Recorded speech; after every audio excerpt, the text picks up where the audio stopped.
Sometimes it's good to have a big family, especially when your car needs a push getting out of the snow.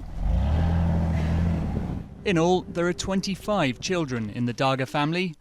They're looked after by one father who lives with their 3 mothers. Cousins Alina and Vicky were the first to marry their husband Joe back in 1990.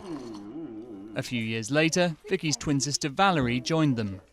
It's like I'm falling in love with this man and, having this newfound love, but also having a little bit of envy over their history and the depth of their relationship that I just couldn't have right then, On the other hand, it was just a large and loving family welcoming me in.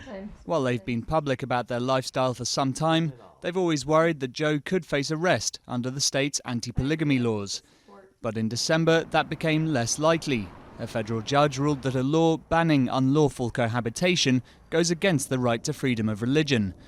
While the main branch of the Mormon faith banned polygamy in the 1890s, the Dagas are members of one of the offshoots that continue the practice.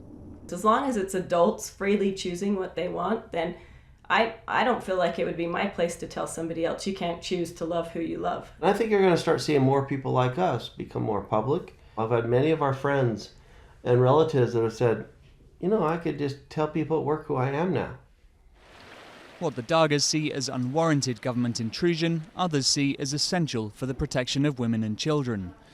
Marion Munn moved to Utah from her native Britain and was part of a polygamous relationship for 18 years. She now argues that such marriages are inherently unequal and often aren't entered into freely.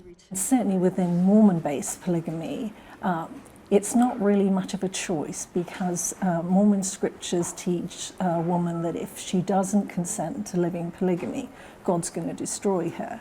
So for me going into it, I didn't personally want to live it, but I felt compelled to, as a matter of faith. Supporters of polygamy have tried to link their cause to that of gay marriage, which has seen growing support in the US. However, while it appears to work for the Dagas, studies have found that polygamy tends to be linked to higher levels of crime, poverty and gender inequality. Utah's Attorney General has yet to say whether he'll challenge the recent ruling, a decision that will affect whether the next generation will be able to carry on their family's tradition.